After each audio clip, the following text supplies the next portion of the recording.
What's up? It's your boy Kevin to turn on this motherfucking YouTube shit. This is serious. Wow, what the fuck?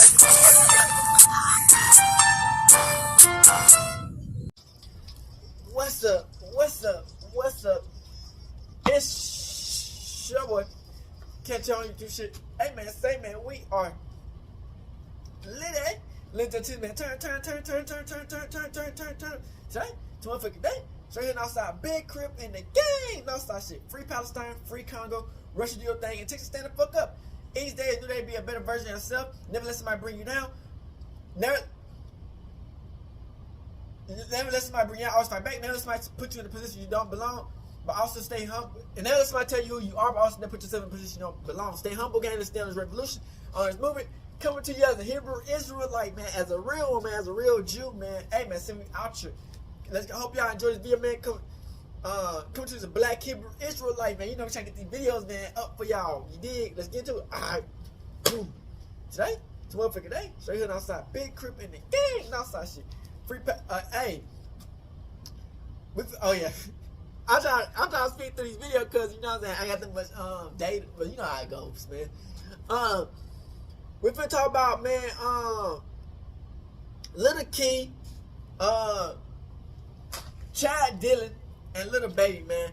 Y'all know what's been going on with Little Baby. He got the little gun thing with arrested for, you know, I think he got out of that bitch. Little Key is one of his members that was part of 4PF. That I just done heard that they done broke up the group with 4PF, and Chad Dillion, his restaurant manager, that ended up getting taken out mysteriously. Let's get into it.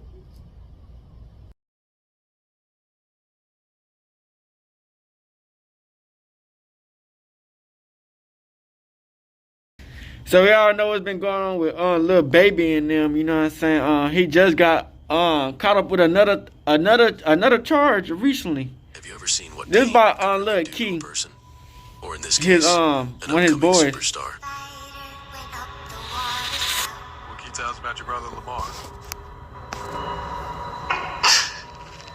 Down came the rain and washed the spider out. What's funny, nigga? I shoot you on your shit, yeah, Rich Queen. Yeah, I'm telling you, Rich Queen, I shoot you on your shit, boy. In this video, we're going to be covering Lil Key and his career thus far.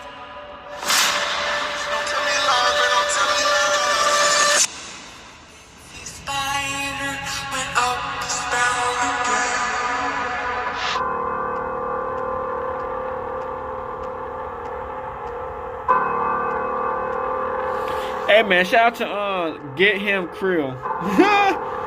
Hey man, hey, appreciate for the videos, everything, man. Keontae Miles, better known as Lil Key, was born in Pritchard, Alabama, a very small city with the population being around 19,000 people. And with a quick search, you'll find that it's a quite dangerous city, with a higher crime rate than 81% of Alabama's other cities and towns. But Key wouldn't stay in Pritchard, as he'd explained that he left there when he was in 3rd grade and moved to Marietta, Georgia. Did you grow up there, or did you grow up here in Atlanta? I grew up here. I know you watch Off the Porch okay. little vlog What video. part of Atlanta did you move to? They be bumping. Marietta. Okay. I'll be everywhere. Marietta is a city located in Georgia's Cobb County and is a suburb 15 miles northwest of Atlanta, meaning it's located right on the outskirts and has a fairly small population compared to the major city. Marietta also has a reputation of being a safer place to live, with an almost 50% difference in the crime rate per year compared to Atlanta. Key grew up in a household with 7 brothers and sisters and got into the streets early, claiming he jumped off the porch at just 13 years old with the help of his older brothers. Motherfucker low-key like What Little age would you say Baby. you jumped Not off Little the Baby. porch? Hit ass. Look like the I always Baby. knew what was going on. Shit about At a little kid. 13, 14. But I already knew what was going on, though. Yeah. So when you jumped off the porch, did your older brothers, they kind of help guide you? Teach you what not to do? My big brother know that. He also obtained the nickname Lil Key at a young age. as he could be seen on his old Facebook account back in 2012 when he was around 10 years old, posing in a photo with the now stage name written on his picture. He seemingly had a real fondness towards Chicago drill music growing up as well, as he could be seen striking poses like Chief Keef, and even naming his old account after the infamous Chicago gang, Old Block, followed by the popularized Chief Keef ad-lib, Bang Bang. Key grew up along Favor Road in Marietta, this road being one of the very few most dangerous areas in Cobb County. Favor Road is also known for poverty. When being compared to parts like East Cobb, it's a completely different way of living. He attended Osborne High School, which is also located on Favor Road, where he would play point guard for the school's basketball team up until 2017 before dropping out from school completely as well in 2017.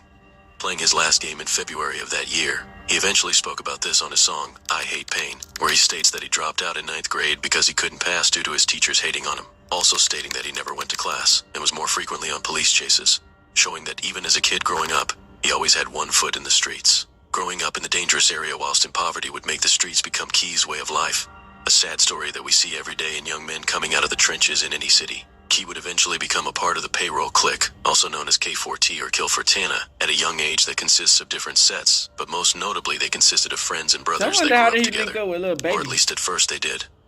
But we'll get deeper into that topic later in the video, as it's a very important part of his story. For now, we have to look at what actually started this story, or more specifically, what started Lil Key's music career and how he blew up seemingly overnight, causing a string of events that led to the outcome we see today. Low key like While Mikey he got into the Williams. streets at a young age, it wouldn't be till later in his life that Key started making music. He would say that music came natural to him, and his big brother Meech helped him write some of his early songs. It was slick natural, but my other big brother would help me. Yeah. He used to help me write that shit.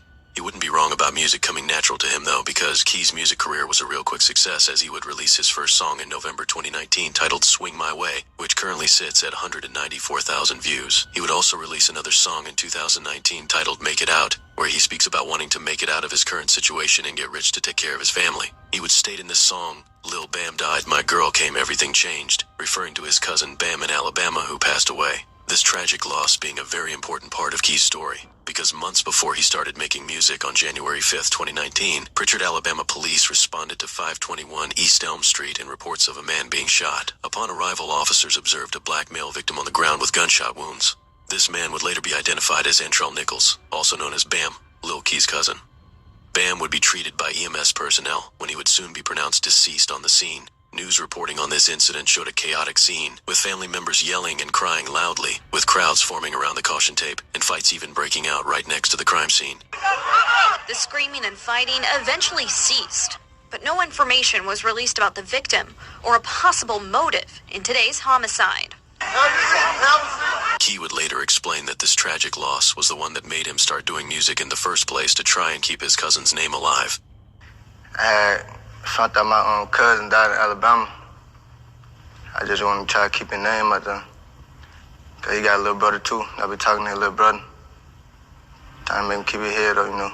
He would go on to keep Bam's name alive in his next song titled Hear Me Out, released in January 2020, using his name in the chorus of this song expressing the hurt he's feeling, with this song turning out to be the start of what would look like an unstoppable run for Key. After only 2 months of making music, Hear Me Out was the song that caught Lil Baby's attention along with millions of listeners. Between the raw, authentic lyrics speaking about his parents not being sober, or him speaking on all the pain he's feeling from what he's been through in life so far, along with the emotion you can feel on the song, made Key an artist that thousands upon thousands of people can relate to, giving him a fan base right from the start, while also stamping the initial connection of Baby and Key.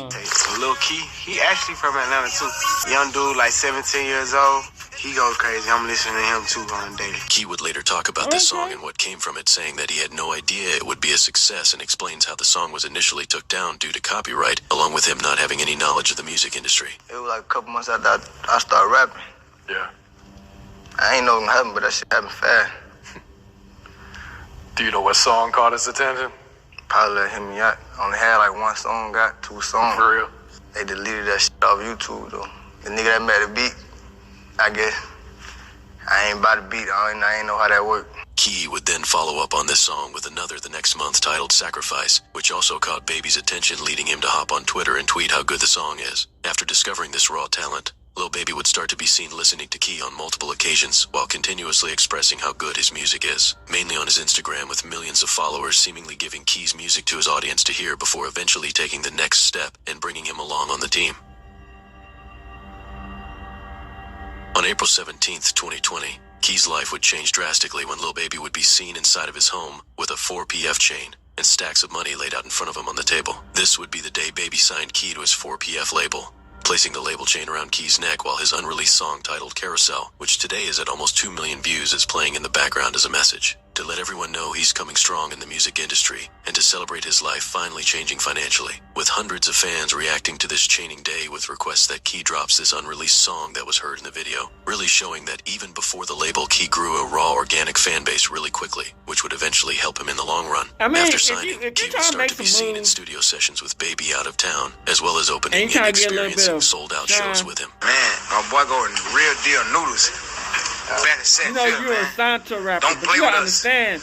Don't play with us. He would It's start to be levels around to other this artists like Polo G, So you know what I'm and frequently saying? with the 4PF crew. He would also start to be seen wearing $1,000 depends how you wanna outfits do it, bro. and with more artillery than ever. He released his first single under the 4PF label titled By Myself, which is almost at 3 million views today, receiving great feedback from this song, with fans telling him that his career was about to take off, and rightfully so, because it was certainly looking that way. At this point, everything I say, Key if put he out ain't was on signed to fire no around label Atlanta and Georgia in who's, general, like, reaching out to the rest of the pushing your states shit. mainly after he got signed, and it seemed like all he needed now And you was don't a even know smash the hit people that'll who change run his the status in label. the music industry and Getting eventually signed by a even rapper, reevaluate his contract for a better deal. But that's it's when gonna be things took a hard, turn you for know the what I'm worse. saying? Not getting signed part, but When you order Dom, Turn for the worse.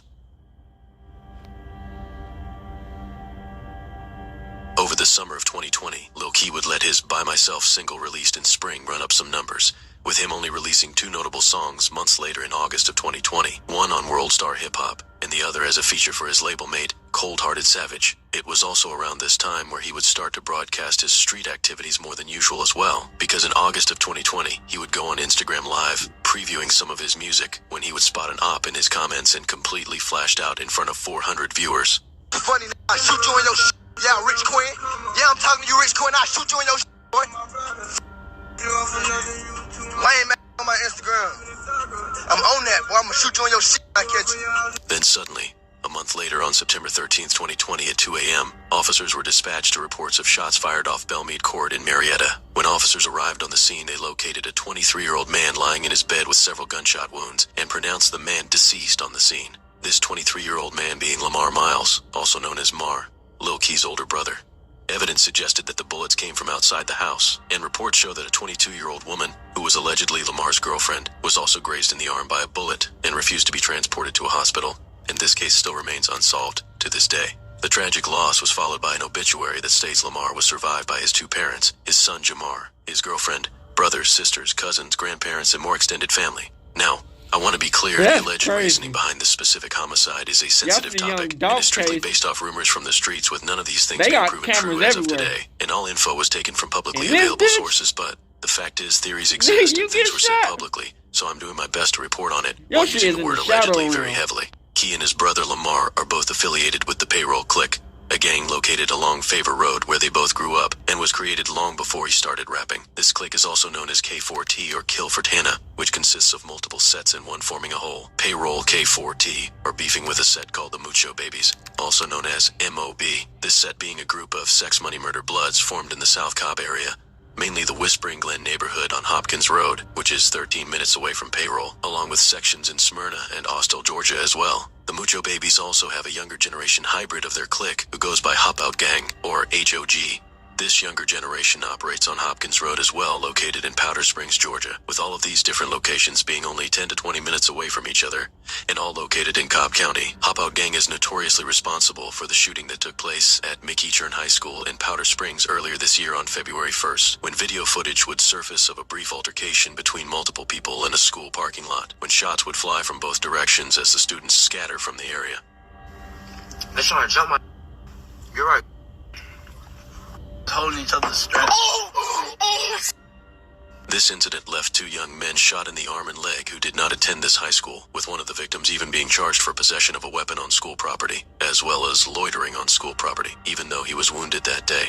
The 2 teens that were arrested for this shooting itself were indeed students at this school, one being 17 years old and the other being 16. These 2 teens are also alleged Hop Out Gang members. But the beef between Payroll and the original set Mucho Babies goes back as far as 2018, where on April 27th, 2018, at approximately 6:22 p.m., officers were dispatched to a parking lot on 1750 Bells Ferry Road in Marietta, where they found a 19-year-old man shot outside a convenience store. This 19-year-old man would then be rushed to Kennestone Hospital, where he later succumbed to his injuries. They are searching for a white car with a spoiler that they say went north on Bells Ferry Road here, and we have also learned that there was a desperate effort to save the life of a young man who had been shot just outside of this storefront. Cell phone video from an employee of a Food Mart store shows a woman and other people trying to save the victim of a shooting. Ali Raza told us he heard several shots before the man went down. Suddenly I heard shots like 3 to 4, and when I saw one guy, he laying down outside my store door. And somebody said the guy was in a car, and he just like pulled up to the pump, shot Buddy when he came out of the gas station, and then he just drove off. Marietta police descended on the crime scene quickly to set up a perimeter. Officers rushed here when someone in one of the businesses called 911 about a man in the parking lot who had been shot. He would soon be identified as Tyon Gorman, better known as Miko. Miko was a member of the rival gang Mucho Babies, and word on the streets was that Miko was unalived by a man named DPF Shots, Shots being publicly locked in with Key and the whole payroll crew, and is also a member of a blood set in Cobb County. He allegedly carried out the hit with a 17-year-old man named Jamarcus Wright, also known as Pac-Man. Now with all this just being a so-called rumor and not proven at all at first, or even a Reddit user writing these names out as the hitters of Miko while posting a screenshot of a PFK member dissing Key, it eventually turned out to not be entirely a rumor after all, as one of the two men, Jamarcus, also known as Pac-Man, was arrested and charged with Miko's death a month after it occurred, along with another man named Makai. Shortly after, though, Makai would be released and have the murder charges dropped due to the surveillance footage showing that he couldn't be identified on camera, and even having proof that he was located in Dallas, Georgia, when the homicide happened. Jamarcus, however, would remain in custody for this murder after Makai's charges were dropped as investigation continued. And only 8 months later, in January 2019, this happened. Cobb and Clayton County investigators and the FBI say they got these 20 dangerous gang members off the streets. They're facing a laundry list of felony charges. 120 separate counts of criminal activity. Now, this is all part of a 9 to 10 month investigation, sparked by 2 murders. Both murders committed by 2 gangs, the 8 gang and also the Bounty Hunters, and they're both subsets of the Notorious Bloods. Investigators say they had to use SWAT team members to hunt them down. Officers say for these gang members, violence, intimidation, and destroying families is their trademark. Murder, home invasion, ag assaults, armed robbery, and weapons and drugs charges as well. This multi-agency task force say they are absolutely committed to putting the squeeze on gangs in Metro Atlanta. If you come here and you commit gang-motivated criminal activity, you will be investigated, you will be arrested, you will be indicted, and now you will be prosecuted. DPF Shots' real name, Keandre Johnson, and Jamarcus Wright, also known as Pac-Man, were 2 of the 30 people charged in a Rico case in Cobb County, with Jamarcus even having his murder charge on Miko being used to make this Rico charge stick, and DPF Shots only facing theft charges and possession of a weapon by a felon, with no murder charge. All while still under the Rico Act from being a part of the APE blood set, aka all profit extortion. So like I said, in this particular incident, only one of the 2 men were convicted of Miko's death under the Rico Act. So technically, DPF Shots, the man publicly affiliated with Lil Key's crew being involved, is just a rumor amongst people online. But it has to make you think, if DPF Shots is indicted in the Rico stemming from Miko's death, how much of a rumor or coincidence is it really? Now, you might be wondering what Miko and the people who took his life has to do with Key or his brother getting unalived, but let me tell you, it has everything to do with it. After this death stemmed a Rico case in the county, and even with Miko's quote-unquote killer behind bars and things starting to settle down, Key would start dissing Miko very frequently. He could even be seen 7 days before his brother's death on Instagram Live dissing Miko to the fullest extent, screaming at the camera telling the Mucho Babies that it's up with them, and going further saying that they haven't slid for Miko since he's been deceased. Mucho, nigga. Fuck all them niggas. It's up. Talk too much. Them niggas talk too much, that's their problem. Man, y'all niggas, it's up. It's up. It's up. It's up. It's up. Nigga, why you asking where I'm at, nigga? Why you asking what? But these niggas better stop playing with me, bro. I'm smoking big niggas. Big niggas. Big up. I'm smelling dig out. With this live taking place only 7 days before his brother's demise, it's one of the reasons many people believe that Key having a music career and gaining fame while still dissing the ops played a big part of why his brother was unalived. He can also be heard again dissing Miko before Lamar passed, this time on a song with his little brother Man Man that's still unreleased to this day, where he raps that he might post up at the store where Miko died and wait for the ops, and that if God gave Miko a second chance at life again, he would still wish him dead, even going further saying he would do everything that happened over again and put the bullets back in Miko's head. So tracing back the steps to September 13th, 2020, when police were dispatched to the home and found Key's brother, 23-year-old Lamar, deceased in his bed, this homicide allegedly all stemmed from the death of Miko back in 2018. Many also believe an additional reason for Lamar's death was because he robbed a member of the Mucho Babies for $20,000. Key even allegedly spoke about this in a recent 2024 song he's featured on, where he would state that they tried to hit a lick and lost Lamar after, but there isn't enough information that could help imply that this was even partly true, so I decided to only partially include it. Following the loss of his brother Lamar, Key would go ghost online for almost 2 weeks, being seen 13 days later with a short but heartfelt message to his brother saying he loves him, with a video of them together taken recently before he passed. He would go on to shoot the music video to a song he already had recorded titled No Love in November of 2020, then releasing a song and visuals with 42 Doug in the early months of 2021. After this, Key wouldn't upload music for almost a year, more than likely dealing with the loss of his brother and getting more involved in the streets while doing so. He would get arrested in March of 2021 for possession of a firearm without a license, and fast forward into January of the next year, 2022, he would drop the most violent song of his career thus far, titled Catch a Murder. Not only being the most violent, this song became his most popular release, with it currently sitting at 20 million views on YouTube and over 3 million streams on Spotify.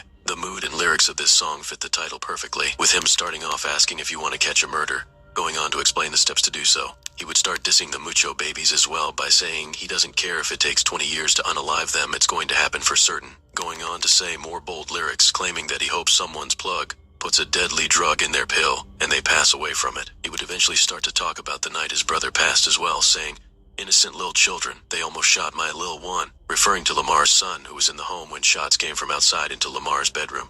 He adds that it's almost been a year since his brother passed at the time of this release, and he's still numb to the pain from it, along with any other pain, a common symptom in people who have grief or experience trauma in their life, also known as PTSD.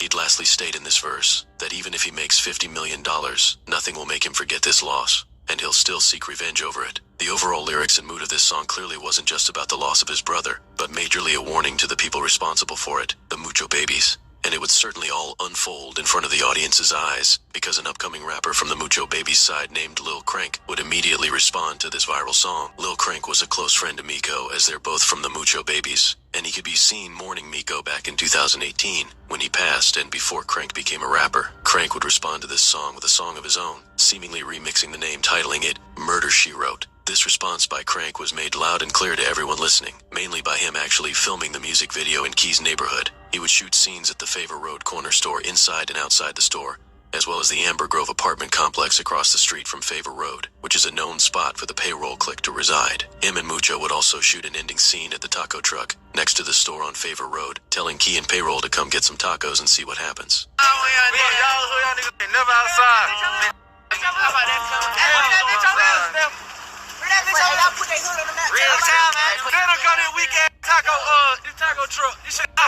Aside from the scenery being a very bold choice, the lyrics were definitely bold too, with him starting off the song saying that it won't take them 20 years to get rid of Key, and that they would do him like the first one, dissing Lamar while speaking on Key's song when he rapped that he doesn't mind waiting 20 years to get Mucho back. He went on to ask Key in this song to tell him who he killed, implying that he has no bodies under his belt, while also going on to say that after Miko died he didn't post anything, and all he did was slide. Key wouldn't respond to this song publicly, or ever say Crank's name publicly still to this day, likely not wanting to get this song any more attention with his name than it already gained, even with Crank continuously dissing him and his deceased brother in multiple songs, using the term Freddy Krueger to describe how Lamar was unalived in his sleep. I'm a Ruger Freddy Krueger here, get you in your dream. Following his trending song release though, Key would start to plan his first album release with the help of Lil Baby, as Baby could be seen previewing the track list for Key's album on his Instagram, showing features like Lil Durk, 42 Doug, Big 30, and even Baby himself. This track list title would be previewed and released as Letter to My Brother, dedicated to his brother Lamar. Following this album release, it would perform exceptionally well, reaching number 20 on Apple Music Top Albums and reaching 60 million total streams in the first month's performance alone, with the help of his smash hit Catch a Murder. He would follow up on this successful release with 2 music videos, one being to his song dedicated to his brother having the same name as the album, the other being a music video with Lil Baby to their song titled What You Saying that currently sits at 10 million views. After these types of numbers, you would think Key was on pace to becoming one of the biggest freshmen in the rap game, with his streams being in comparison with artists that have already been in the game for a while, and surpassing the majority of other freshmen out at this time. But that's when things would once again, after another rise, take a turn for the worse. The 4PF label that Key signed to under Lil Baby was created by the successful artists in attempts to give rappers that came up like him a better start than they'd have with major labels. Planned out to give the upcoming artist a small advance, whilst allowing their music to gain traction to eventually get in a better deal and owe less money. The first artist signed to this label was Rilo Rodriguez, who in Baby's words took a chance on him, and was the one that even brought the idea to light. Rilo was on some, like, I don't want to sign nobody but Baby, but I won't even signing people. Wow. Like, you know what I'm saying? Like, he down there, Rilo down there made me create a label. Baby would also speak about how his 4PF crew started out as just him and the quote-unquote gang. But 4PF was always just me and the gang, like me and the bros. Him saying this will play a very important role very shortly.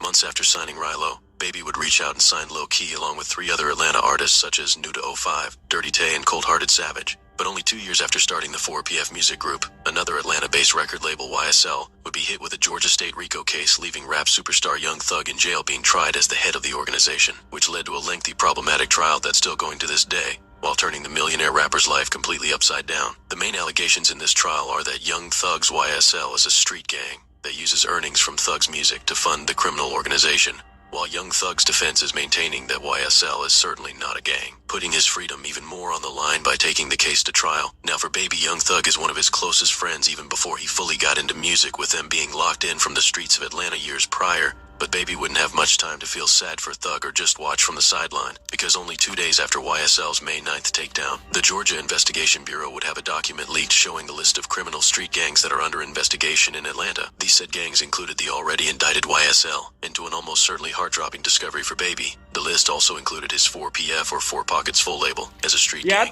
Not only did the feds have 4PF on paper, there were also several deadly events taking place in Atlanta involving Baby's own artists, like on April 28th, 2022, which is only 2 weeks prior to the document leak. 4PF artist Cold Hearted Savage would be performing at a nightclub in LaGrange, Georgia, when a member in his crew, later identified as Nasir Calvin, was shot in the head during a drive-by shooting outside of the club. Nasir was driven an hour away to Grady Hospital, where he later passed away. Atlanta police say someone drove a gunshot victim to Grady Hospital over an hour from away in LaGrange, that victim not surviving. Atlanta police have now confirmed the shooting happened on Lafayette Parkway overnight Saturday into Sunday. The victim is an 18-year-old man. Now, we're told he had been in LaGrange with musical performers Cold Hearted Savage and others. They were performing at Club True. Police say Cold Hearted Savage is employed by the 4PF music label, which is reportedly associated with criminal street gangs. Man, you get shot in the head. Not only was his artist being named any in the part of your headline of a body, shooting, really. the media started connecting 4PF to any street activities the artists are in, seemingly painting the picture of 4PF being a gang, or in this case, painting it as this shooting being retaliation on 4PF. But the label's run-ins with the law wouldn't stop there, because only 3 months later, on August 19th, 4PF artist Dirty Tay was arrested and charged with firing into a car and striking a 3-year-old boy in the head. Police reports say a Kia pulled up next to another car on Peters Street, and Dirty Tay opened fire from the passenger's seat, striking a 3-year-old boy who was riding in the back seat in the head. The child was taken to the hospital in critical condition, where he thankfully survived his injuries. Headlines on this arrest would show that Dirty Tay is signed to and employed by 4PF, labeling him as Lil Baby's artist as well. Baby could even be seen in a 2020 video almost begging Dirty Tay to take rap more serious, with Dirty Tay responding that he doesn't want to be a rapper and his friends claiming that Tay had taken a bad pill. See, guys, so you don't want to be no rapper, huh? Yeah, I want to. Trying to big, bro. Cool, bro. Check that man in. Say what? You don't want to be no rapper because what? Please. I look at these like that. You say you don't want to be no rapper because what? She really good. George Reach. Another pill, bro. Wrong pill. I'm telling you, you need to go to a doctor. Get it on, bro. So things certainly weren't looking too good for Baby, or his label. From being named as a gang under investigation by the feds after seeing Young Thug be indicted for the same charge, to half of his artists making the news connecting the label to street activities publicly, all in the span of 3 months. But even with all this negative attention, Key wouldn't make the label look any better. He would start to be seen more frequently on Instagram Live, giving off real dark energy, or more specifically, energy that he wanted to kill, going against his post made months before, claiming that he was no longer speaking about any negativity. He started to be seen often wearing masks, gloves, and even equipped with weapons that have shell catchers on them. He got on live one night in the following months of the 2 arrests, where he's seen previewing music while flexing submachine guns. He would then spot a op in the comments being disrespectful and discrediting his rank in the streets, which led him to describe to his ops and the viewers the things that he's really been doing lately. This nigga not like that. Nigga, we just let your hood, took a picture at your mailbox. Shut the f up. You ain't never walking on by the porch, knock on their door and blow their shit up. But you can't tell me nothing. Alright, let's go one more time. Hey, no auto-tune. We take pictures in your hood like we filming Glenn. We take when your door like what you saying. Boom. Come out of the club with a Dre trying to eat his fate. We take pictures in the hood. We take pictures in your hood like we from the Glen. Soon after this live, Key would take to his story a picture of a firearm with a twin drum magazine that holds 100 rounds, stating that he loves his gun, followed up by a picture of a $50 bill covered in a red substance, which many believe to be blood. These 2 posts also left many to believe that Key was implying he just got out of a shootout, even making it to the Atlanta Reddit page, with one Redditor reacting to it saying that Key should be following Lil Baby's footsteps to get rich and leave the streets behind. Another Redditor would reply to this comment saying that they understand why Key is the way he is, despite having so much opportunity in front of him. That losing a brother, especially in the way he did, leaves people with pain and trauma, which often leads to seeking revenge and not worrying about any important parts of life. And sadly, it would be this pain that stripped Key of arguably the greatest opportunity of his life thus far. Key released a music video to another song off his album titled Feelings Everywhere in the same summer of 2022, which would turn out to be the last song he would release for the 4PF label, or any label at all, as Lil Baby in early January 2023 would end his 4PF label and replace it in a partnership with Motown Records, rebranding the name to CBFW, or Can't Be F***ed With. With the launch of this new label, he re-signed Rilo Rodriguez publicly the first day, keeping the promise he made to him when he originally signed years prior. But what would this mean for Key and the other artists? Well, with nearly half his artists getting headlines in the news, and especially the Rico talks in the air. I think the only reason why Baby is mentioning me so much is he is shook of the Rico, nigga. Real rap. The Rico is coming, that nigga heard 4PF, and now he rapping at a nigga who he knows is not in the streets, because he got some street shit that he could be talking about. Lil Baby decided not to bring along the majority of his former artists. This included the now incarcerated Dirty Tay, Cold Hearted Savage, and also Lil Key. But one notable thing about Lil Key in his career so far is that he definitely has a huge organic fan base, but at the same time, him having no label behind him also means no promotion of his music, no funding, no future touring, less industry connections, and much more. For the music side of things, Key definitely didn't give up music after his release. So he went on to drop a mixtape in March of 2023. Which included features like ESTG, Rilo, and That's what I said, man. This tape was released on YouTube, The and bad 5 of the thing 11 songs about from the tape signing hit with over a 1 million rapper, views on just the audios alone, you really never showing know the what the authentic fan fucking base that he happens. has, just like the day he was initially signed to the label, and how that initial authentic connection that fans had to his music would eventually help him in the long run, Yeah, but which he it can certainly start his has. own label Every if he feature got enough Key's been money, on huh? since leaving 4PF does 100,000 views He on just has average. known- He started doing known lots of his features known this Lil past Baby. year as one of his ways to make money from his music independently, with majority of these features being for local artists, and all still doing exceptionally well numbers with him on the song. But the Or he release just from do the solo label dolo surely wouldn't lead independent. him to strictly focus on music, because he's now seemingly more involved in the streets than ever. He was seen earlier this year at the store where Miko died, trolling and reenacting the scene of his demise, also being seen on Instagram posted on his block with guns in his hands, and even posting an op on his story claiming that he's smoking on him before the man is even deceased, seemingly letting everyone know that soon the man will be dead. This behavior would make his fans start to question why he's doing this and why he can't just focus on music, with the same answer eventually coming back again and again, that the loss of his brother changed everything for Key. This type of situation hits different for fans that sat and watched the whole thing happen, because with many knowing how great Key's music is, it can be hard to understand why he is basically still 10 toes in the streets. He would even rap on a recent feature release titled Slime Status that he was 18 when he went on a drill, and even though he signed a deal, he still loves the street life. On this same verse, he'd continue dissing Miko again, saying that he heard the story of how he died, and sent a hit making his lil bro slide. But the public display of street and gang activity wouldn't stop there, because just 8 months ago in January, a Mucho Babies member named J5 passed away in a car accident. Following his passing, Key went live again on Instagram, where he can be seen listening to Youngboy while getting highly disrespectful towards J5 and the Mucho Babies. Pussy nigga got hit up with that stick, he come do shit. J5. Smoking J5, you know it. Done told on my blunt. Done, we on. Hold on one time. Smoke on J5, yeah, you know it. Yeah. J5, bitch. Dead ass nigga. He even liked J5's last Instagram post, trolling his ops again and again, seemingly getting joy and enthusiasm from them passing away. Ultimately, Key gave up the rap star industry life to live more of a street life, it seems, which is sad to see when he has a huge fan base and makes great music. But from him going live injured in hospitals, to him appearing with casts on his hand implying he was likely in a shootout, all while his most recent songs are combined for millions of views, it seems as if his mind is still trying to juggle music and the streets at once, which very often leads to one of two things, jail or death. And from the outside looking in, you can only have opinions, of course. But this story has been heard many times in the case of artists coming from bad situations, and I hope Key can find his way back to the passionate artist that the world saw in his early days making music, maybe using the loss of his brother Lamar as even more fuel to strive for something greater, just like he did when his cousin Bam passed and he strived to make music and keep his name alive. Oh, baby wanted to make money outside the rap game and opened up a seafood spot This with his the homie manager Chad now. Dillion. Chad Dillion wasn't a street dude, and that's why nobody knows why he ended up getting brutally killed in broad daylight. It's a crazy story from the jump, and today we're breaking the whole thing down. On July 23rd, the police responded to a report of shots fired around the intersection of John Wesley Dubs Avenue and Boulevard in the Old Fourth Ward neighborhood of Atlanta. When cops rode up to the scene, they found Lil Baby's homie Chad Dillion sitting in his Rolls Royce. The shooter caught Chad several times, and he was already bleeding out by the time cops got to him. The police tried to save his life, but it was too late, and Chad Nigga tragically put up in ended a up Rolls dying from Royce. the gunshots. In the Nobody knows who hood, pulled the nigga, trigger on that's Chad cooling or they it. wanted to take him out, but the cops think it was a targeted hit and not just a random shooting.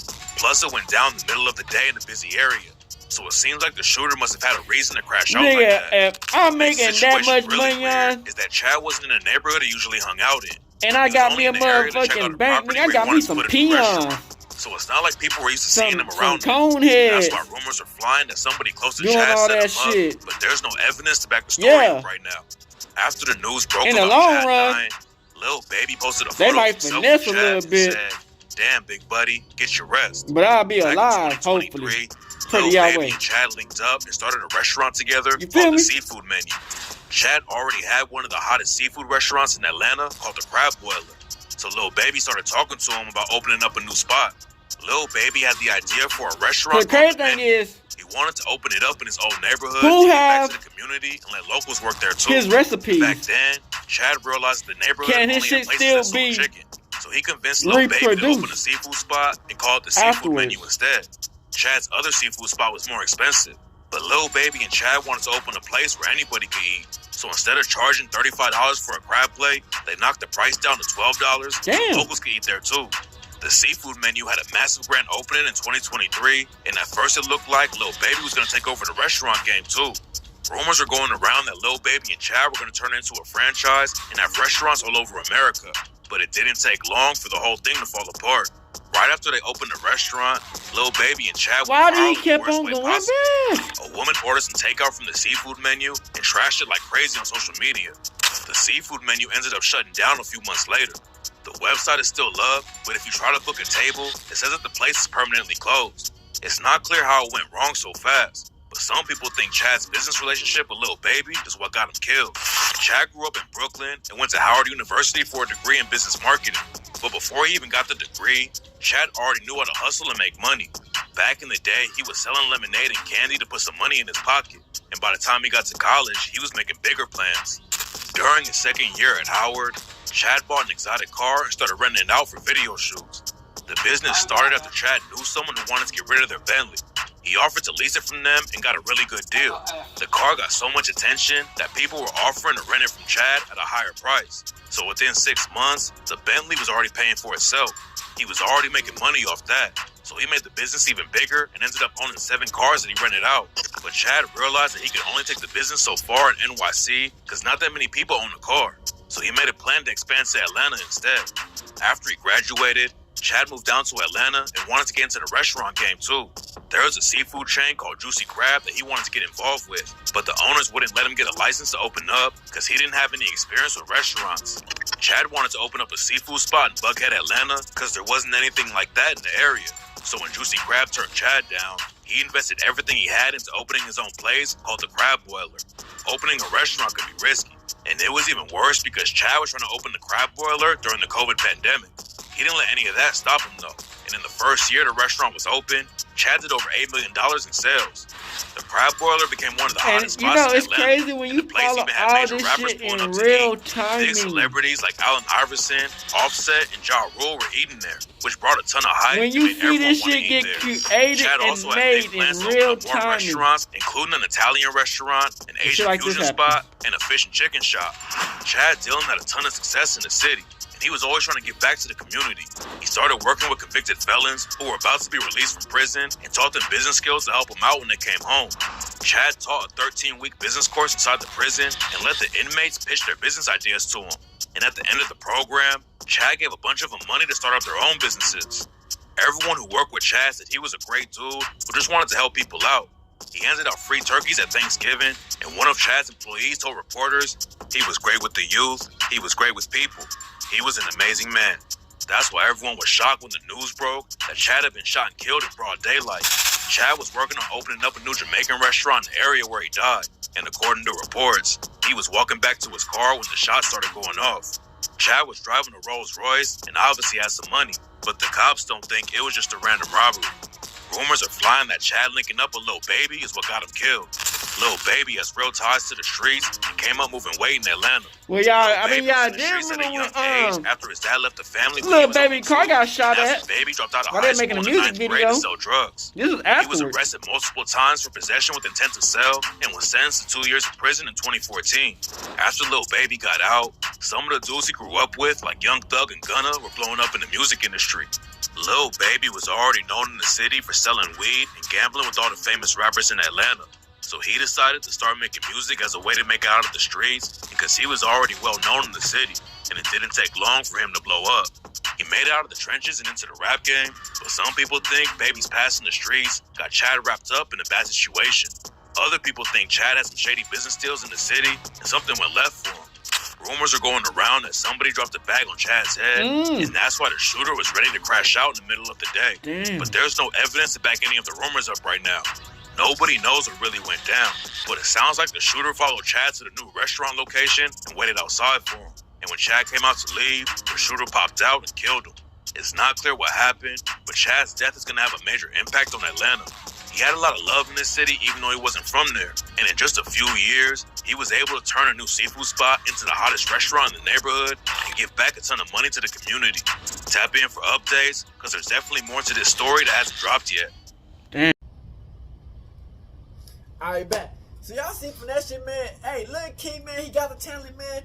But you know, once you in that street life, man, you can't give it up. And so much shit done happen, and you just in that lifestyle, man.